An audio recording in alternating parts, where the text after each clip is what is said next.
ప్రస్తుతం మనతో పాటు భారతీ శంకరపీఠం వ్యవస్థాపకులు ప్రముఖ ఆధ్యాత్మికవేత్త బ్రహ్మశ్రీ అన్నవరపు తిరుపతి మూర్తి అవధాని గురువుగారు ఉన్నారు. వారితో మాట్లాడదాం. గురుగారు నమస్కారం అండి. ఓం శ్రీ మహాగణాధిపతయే నమః. గురుగారు, మార్చి 29 పాల్గొన మాసం అమావాస్య.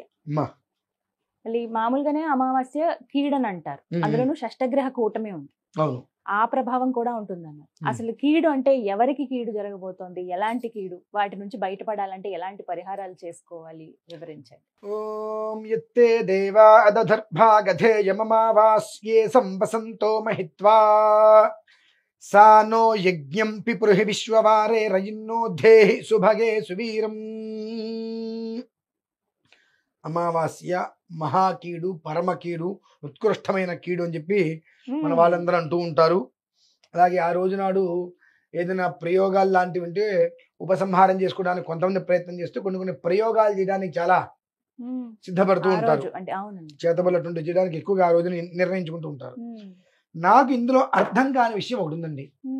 ఒక నెలకి 15 తిథులు, అంటే ఒక పక్షానికి పౌర్ణమి నుంచి అమావాస్యకి 15, అమావాస్య నుంచి పౌర్ణమికి 15. ఈ పౌర్ణమి అమావాస్య ఈ రెండు పక్కన పెట్టేస్తే 28. ఈ రెండు కలిపితే 30. ఇంకా చెప్పాలంటే 14. అంటే శుక్లపక్షం రెండిట్లో వచ్చే తిథులు ఒకటే కాబట్టి పక్షం మారుతుంది కాబట్టి కొన్ని 30 తిథులుగా వేసుకుందాం. మనం మళ్ళీ మనోభావాలు దెబ్బతీస్తాయి కొంతమందికి. అంటే ఆ మనోభావాలు అంటే కూడా ఎవరికి తెలియదు. మళ్ళీ ఆ మనోభావాలు దెబ్బతింటుంటాయి చాలా మందికి. 30 తిథులు బాగుంది. ఈ 30 తిథులలో నందతిథి, రిక్తతిథి, భద్రతిథి 3 రకాల తిథులు ఉన్నాయి. ఇప్పుడు నాకు 40 సంవత్సరాలమ్మా. నాకు 7వ ఏట ఉపనయనమైంది. అంటే 33 సంవత్సరాలు అయింది నాకు ఉపనయనమై. అక్కడి నుంచి రోజు నేను సంధ్యానం చేసుకుంటూ వస్తున్నా. కానీ ఈ 33 సంవత్సరాలలో ఎక్కడా కూడా కీడు తిథి నాకు ఎక్కడ రాలా. నందతిథి, రిక్తతిథి, భద్రతిథిని నేను చూసా. కీడు తిథి అనేటువంటిది నేను ఎక్కడా కూడా చూడలా. అదే నాకు అర్థం కావట్లా. నేను దీని మీద కాస్త రీసెర్చ్ చేయగా నాకు అనిపించింది నిజమే కీడే. ఏంటి కీడు? అమావాస్య అనగానే 10 మంది జీవితాలని నాశనం చేయాలని చెప్పి కొంతమంది నెగిటివ్ గా ఆలోచించే వారి మనస్తత్వాన్ని మించినటువంటి కీడు ఇంకొకటి లేదు అని. అంటే మనమే కీడు మనుషులం.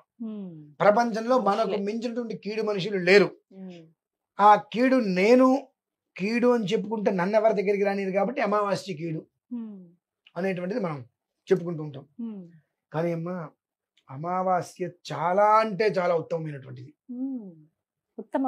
చాలా ఉత్తమమైంది. ఇంకా ఒక మాటగా చెప్పాలంటే షష్ఠగ్రహ కూటమి అనేటువంటిది అమావాస్య వలన రాబట్టి దేశం అనేటువంటిది కనీసం మాత్రం క్షేమంగా ఉంటుంది.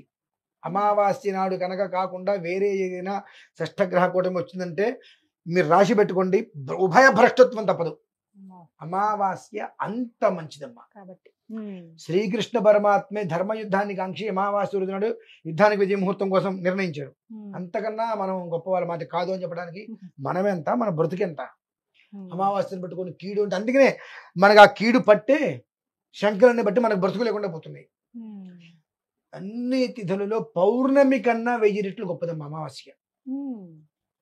అదే అమావాస్య శనివారం రావడం యోగం కూడా. శనివారం వచ్చింది సార్. అమావాస్య యోగం. అష్టమి నుంచి లెక్కేసుకోండి. మొన్న అష్టమి శనివారం, మొన్న కాదు రేపు 22 అష్టమి శనివారం, ఖచ్చితంగా 8వ రోజు శనివారం అమావాస్య. ఒక 18 నక్షత్రాల వారికి ఏదైనా ప్రమాదం జరగవచ్చు. అందులో గత 20 రోజులుగా 30 రోజులుగా అనుభవించేటువంటి వాళ్ళకి కాస్త ఉపశమనం పొందవచ్చు. శనివారం రావటము అమావాస్య చాలా మంచిదమ్మా. దాన్ని కీడు అనుకోవడానికి వీల్లేదు. ఒక మగ మనిషితో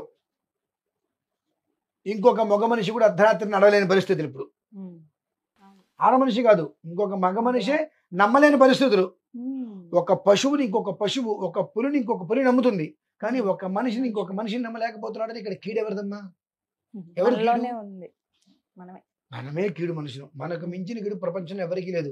కానీ ఆ విషయాలు చెప్పుకుంటే మనలతో మాట్లాడరు, మనల్ని వేలేస్తారు. కాబట్టి అమావాస్య కీడు, అమావాస్య కీడు కదా, అందుకనే అనర్థాలు జరిగి వీడే ఏదో పనులన్నీ చేస్తాడు. మళ్ళీ చేసే దుర్మార్గ పనులన్నీ వీడే అని ఎప్పుడు కూడా అమ్మ సర్వేషాం అమావాస్య అంటారు.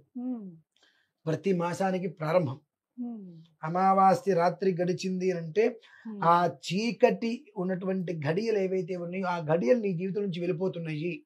నువ్వు ఎలా తీసుకుంటావు అలా. ఆ చీకటి గడియలు నీ జీవితం నుంచి వెళ్ళిపోతున్నాయి, నువ్వు తీసుకుంటావా? అమావాస్య వచ్చేసింది, మేఘాల ఆకాశాన్ని కప్పేసేసి చీకటి అయిపోయింది అనుకుంటావు, నీ బ్రతుకుంది.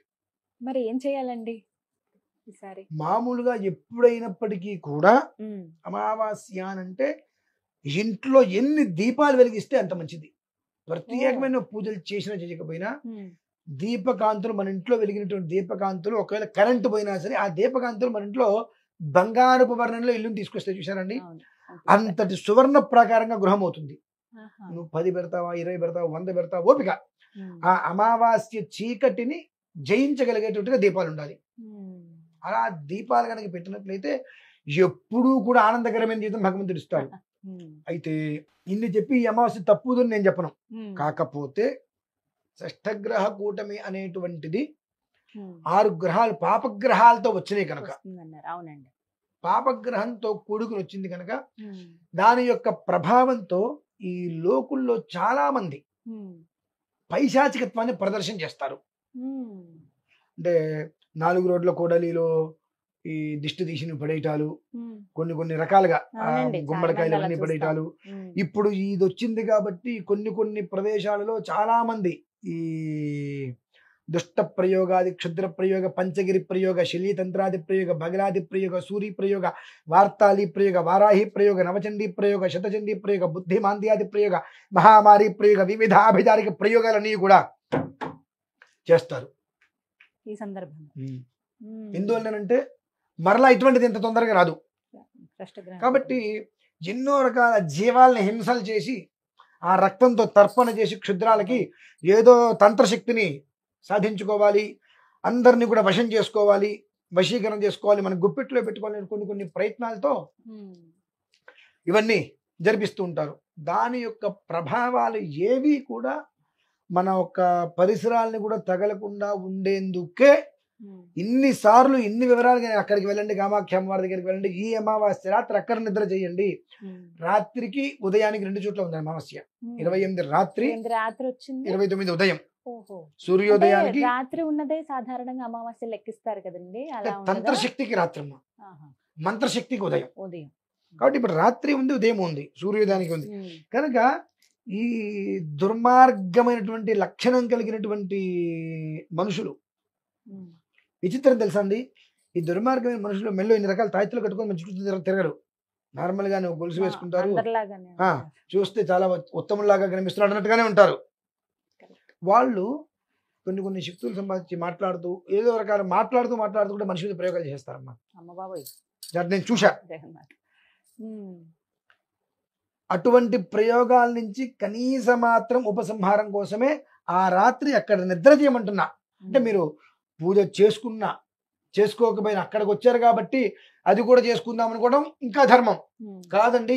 మేము కనీసం నిద్ర చేసుకుంటామన్నా సరే కనీసం, కానీ ఆ రాత్రి అక్కడ నిద్ర చేసుకోవటం వలన ఇప్పుడు చెప్పే కొన్ని ఏవి సకల దుష్ట ప్రయోగ, క్షుద్ర ప్రయోగ, పంచగిరి ప్రయోగ, శల్యతంత్రాది ప్రయోగ, బగలాది ప్రయోగ, సూరి ప్రయోగ, వార్తాలి ప్రయోగ, వారాహి ప్రయోగ, నవచండీ ప్రయోగ, శతచండీ ప్రయోగ, బుద్ధిమాంద్యాది ప్రయోగ, మహామారి ప్రయోగ, వివిధ ఆభిచారిక ప్రయోగ, శనిపాత, అష్టాదశ పక్షవాత ప్రయోగ, గురుబాధ, వృశ్చిక తంత్ర, సర్పతంత్ర, శరభతంత్ర, నారికేల తంత్ర, నానావిధ అన్న పాన భక్ష్య భోజన మిశ్రుతాది విషాది ప్రయోగాలు, 28 నక్షత్రాలు ఏవైతే ఉంటాయో అలాగే 27 రకాల ప్రయోగాలు అమ్మా ఇవి.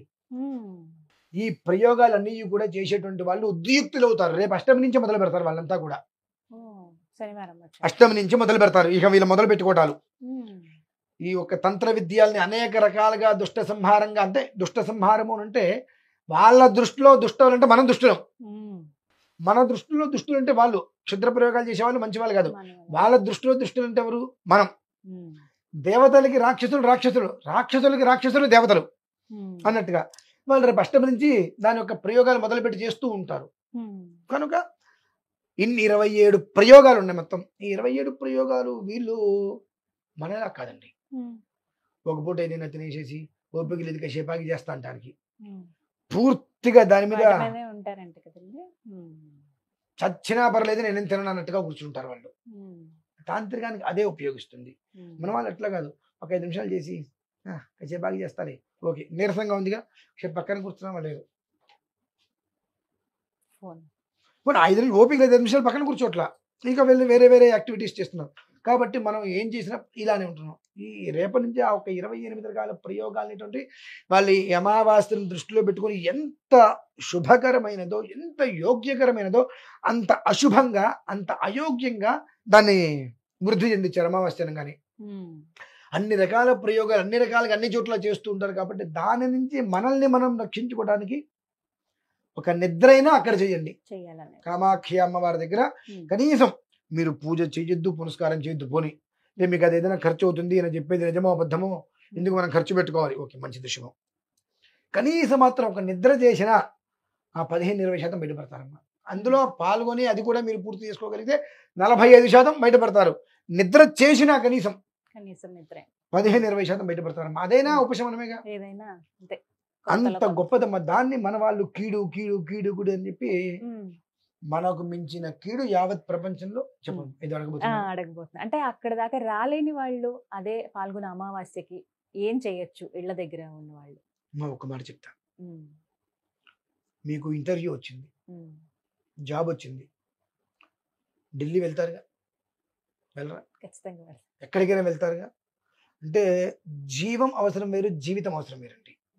ఢిల్లీలో జాబ్ కోసం వెళ్తారు మీరు, కానీ ఇక్కడ మీకు ఏదైనా సమస్య వచ్చింది అంటే ఇంకో జాబ్ అయినా వెతుకుంటాను బెరిగెత్తుకుంటూ మన పిల్లల కోసం ఇంకో దాని కోసం వచ్చేస్తాంగా. ఇది జీవం. ఆ జీవం అనేటువంటిది ఉన్నప్పుడు జీవితం ఎలానే వెళ్తుంది. అయితే గర్భవతులు వృద్ధాప్యంలో వచ్చి ఒకవేళ కదలలేని వారి ఉన్నట్లయితే వారి అనుమతి తీసుకొని వారి పిల్లలు రావచ్చు. వారి యొక్క అనుమతి తీసుకొని వారి పిల్లలు రావచ్చు.